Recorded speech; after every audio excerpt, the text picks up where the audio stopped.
Let's move ahead now to game number 3 from the Chicago Open. This is one of the craziest games I've ever played in my chess career.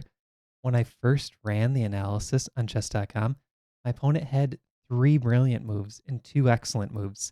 And when I reran it later, it ended up being 2 brilliant, 3 excellent, but you're going to just see some craziness. So I'm on the black side of a Caro-Kann, and I'm following the ChessGoals Caro-Kann course. So after knight f3, this is something that we've seen quite a bit lately among top GMs. I knew the lines a little bit, but I honestly haven't seen this variation much in Blitz. I did one prior video on it, but when you look at the stats in ChessBase, it's actually kind of scary from the black side. White scores 67% in 101 games. So black has to be careful here.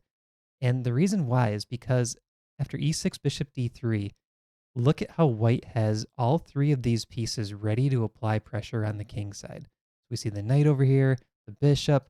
This bishop already points at h6, right? So we can see all of white's forces over here on this side of the board, whereas the black forces are over here on the queen side. And this dynamic of king side versus queen side sort of becomes a race. And if you're not precise enough from the black side, you might find that you're just facing a really strong attack by white, and you could get blown off the board. So at this point, I couldn't remember my theory, and I was already having some psychology issues this event, really questioning my opening knowledge. And I couldn't remember if I'm supposed to play knight b4 right away, or if I needed to prepare that move. But knight b4 is the correct move, and after knight c3, you're supposed to take on d3, take back, knight e7. This is a very slight advantage for white, but perfectly playable position. And black has the bishop pair. So you can kind of play with that bishop pair for winning chances long term. So that's what I should have done. During the game, I couldn't remember if there was another move in between, and I kept looking at bishop pointing here, queen pointing here, knight g5, hitting both of those squares at the same time. And in my mind, I was thinking, I don't want to fall for a tactic here. So I played h6. It's just a slight inaccuracy. Really, that move is not necessary. My opponent plays h4, and I go knight b4. I trade. And now at this point, I'm trying to figure out, okay, how do I get the kingside pieces out? I have the knight that can only go to e7, but then I also have the bishop that needs to get into the game. And its 2 squares are c5 and e7. So at this point, I decided to play bishop to c5. I think it would have been slightly better to start with bishop to d7, then put the knight on e7, play rook c8, and just sort of slow play this a little bit on the king side. This bishop can get out later. It's not in a hurry, because we're also waiting to see, is white going to castle kingside? With this pawn up on h5, one of white's strategies is to rook left. And if white keeps the king in the center, then maybe we can just keep our king in the center for now, bring our queen out, start to apply some pressure on the queen side. Later we can move this knight out, maybe to c6, maybe to f5, and only then we bring this bishop into the game. So I really don't have to be in a rush to get castled, because as we'll see in the game, going kingside too quickly here could walk into an attack. So bishop c5 played in the game. And I had this crazy line. I was thinking if white plays pawn to b4 here, maybe I could get away with pawn to g5. But the problem is there's a tactic. After h takes g, at first glance, it looks like, oh, this queen's attacked. She has to leave the defense of the pawn. But there's rook takes h8, sacrificing the queen. And after rook takes g8, I lose my queen. So I had this idea of b5, or excuse me, g5 if b4 was played. But then after I put the bishop here, I realized, g5 doesn't quite work because the rook takes on h8 and gets my queen in the end. So knight c3 played, bishop d7, h5, knight e7, queen g4. So my opponent is applying pressure to g7, and here I can't safely castle because the g pawn will be pinned, and he can play bishop takes h6. So I decided to play knight to f5, and at this point, I started to feel like the position is becoming safer. I felt like I was kind of out of the difficult waters, the deep water, and I wanted to get castled and play f6 and fix the position, and then just have the bishop pair to play with. Now my opponent plays knight h4. And here is a big decision, and I spent 11 minutes on this move. The best move is to simply castle, allowing these doubled pawns, but it comes with a tempo on the queen. We still got the bishop pair, and white still has the king sitting on e1. This is actually an advantage for black, and I missed it. I just felt that those pawns would have been too weak, so I took on h4. Rook takes h4, and now I couldn't figure out how to deal with this threat, and there's still no castling because the bishop takes h6. So this is another Caro-Kann game where I consistently have this same takeaway. When white has a pawn on e5, I always have issues figuring out when my pawns become weak. So this is something that you guys should do in your own play as well. Play a bunch of games and analyze every single one of your games, because you can start to figure out where is your brain hardwired to do certain decisions that are wrong. And this is something in my games where I always make these common mistakes with a white pawn on e5 in the Caro-Kann. Usually I'm not playing f6 because I feel it's weakening my e6 pawn. In this case, I was afraid to play e takes f after this knight trade because I thought this was weakening my kingside pawns. In both cases, I need to play more dynamic chess, except some minor weaknesses in terms of my own pawn structure to get better play against white's pawns and white's position.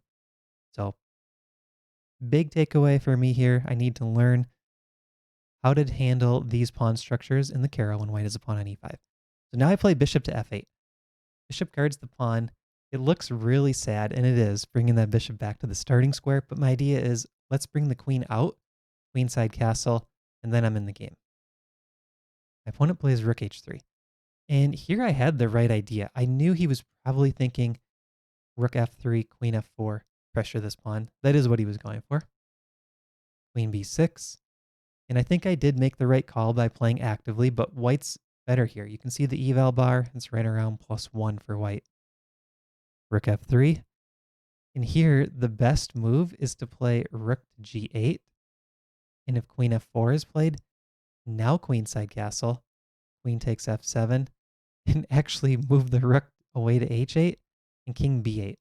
So the computer likes this idea of sacrificing the f-pawn and castling queenside.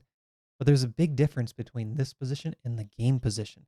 In the game, white's rook becomes really active on the 7th rank, and the queen helps on the diagonal. So this position, the computer is saying, yeah, we're about even here. Black has full compensation for the pawn. We'll watch what happens in the game. I queenside castle. Rook takes f7 played. And the combination of this queen, either on this diagonal or this diagonal, plus the rook on the 7th, is much stronger for white than if the queen were on f7 and the rook were back on f3. So here I play bishop to e8. And at this point, I was thinking, okay, I'm pretty safe here. This rook just retreats. I play pawn to d4. We got a game. But I was wrong. I was definitely wrong. My opponent breaks out the first brilliant move of the game, rook to c1. Leaves this rook just completely hanging, and I cannot take the rook because of this discovered check. Knight takes d5 check can be played, picking up my queen on the next move, and this is essentially a lost position. So rook c1, first brilliant move of the game. So I decide, okay, let's get my king off of that c file. No discovered checks. Now knight a4 is played. A great move by chess.com's definition. Again, leaving this rook hanging to attack my queen.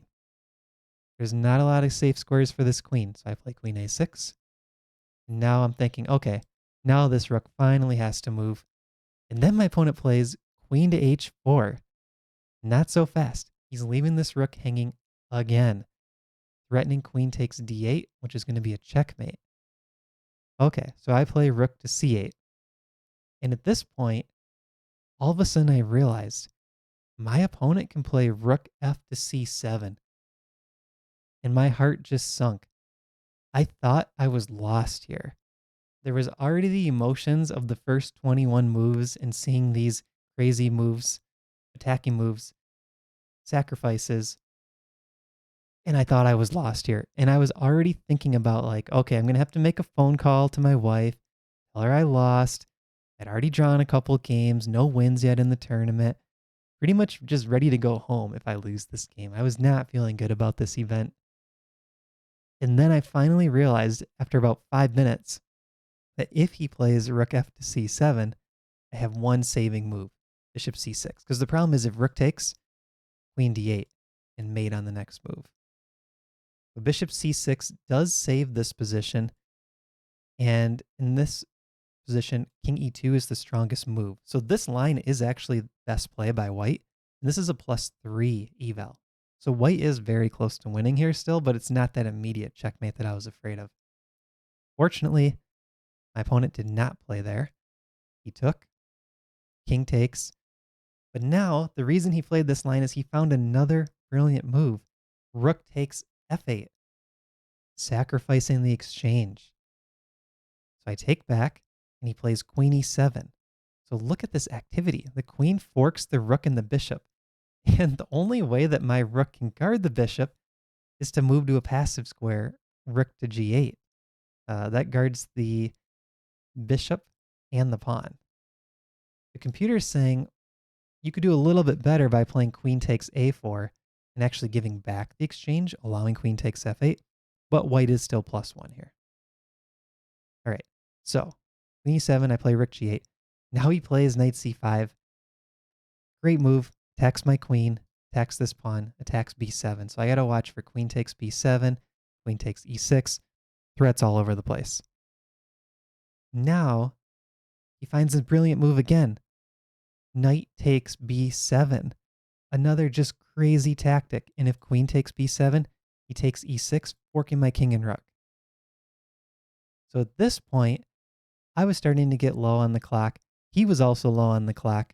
I had 14 minutes. He had 7, and that's going to factor into the result. I started to draw on my blitz skills. One thing that I've become pretty proficient at in blitz is fighting back from bad positions. And obviously, you don't want to be in bad positions to begin with, but playing a lot of blitz has trained me to fight back in bad positions. And that's how I found this move. It's very scrappy. I played bishop takes h5. The computer gives it a question mark. But in terms of practical chances, I think this was a good decision. The idea is this bishop cuts across these light squares. If this dark square bishop moves, queen to c1 could become a mate. And I had this line calculated out. If knight d6 check, I play king b8. My opponent's going to want bishop e3, threatening queen takes pawn mate. Then I'll play d4. And if bishop takes d4, queen c1 mate. So I was very proud of this calculation. I took the main line for white. I figured, what would I do in white's shoes? I found his main threats. And bishop h4, bishop h5 stopped them. And the fact that he had 7 minutes on his clock to make 14 more moves to hit time control, move 40, that factored in. He does play knight d6 check. I move the king over. He plays bishop e3, threatening the checkmate with queen takes a7. I will note here the best move is f3, and white is completely winning. So he had to just slow down a little bit in order to get the winning position. But he plays bishop e3. Now I play d4. This is an excellent move according to chess.com. He hits the bishop. He cannot take the pawn. And here I could finally feel the tides were turning. The game was going in my favor. And I could see the look on my opponent's face. He was not happy at all with d4, and he told me afterwards he did not see this coming. He plays queen takes e6, hitting my rook. And then I find rook to e8, and I liked this move a lot. This knight is currently pinned, and the bishop also guards the rook. So there's no queen takes rook, and there's no knight takes rook. He moves his queen to h3, which is the final mistake. The best move would have been queen to b3 check. I sidestep and he gets the exchange, but black is still 1.7 better there, so I think there would be good winning chances. But he plays queen h3. I have d takes e3, threatening a mate, so there's no time to take my rook. Instead, he takes the bishop, but now after check, he can't go queen d1 to block because I have e takes f2 check. deflecting the king. And if he moves, I can trade queens and make a new queen. So blocking doesn't work. He plays here, throw in a check, and then I end it with a skewer, checking the king with the queen behind it, winning the game. One of the craziest games I've ever played out of the Caro-Kann, which is such a solid opening. Some good takeaways there for myself. I have to be a little more confident with those opening moves, and I have to be willing to accept some pawn structure weaknesses in these Caro-Kann positions with a white pawn on e5. 3 great moves by the opponent, 2 or 3 brilliant moves depending on how you look at the analysis. I had 1 great move, no brilliance, but got my first win of the event. And game number 4, so this is the Chicago Open recaps. Game number 4 will be out next, and game number 5 is the video that has the Tartakower thumbnail with the Teenage Mutant Ninja Turtle on it. So game number 5 has already been posted if you want to go check that one out while you're waiting for game number 4. All right, see you in the next video. Thanks for watching.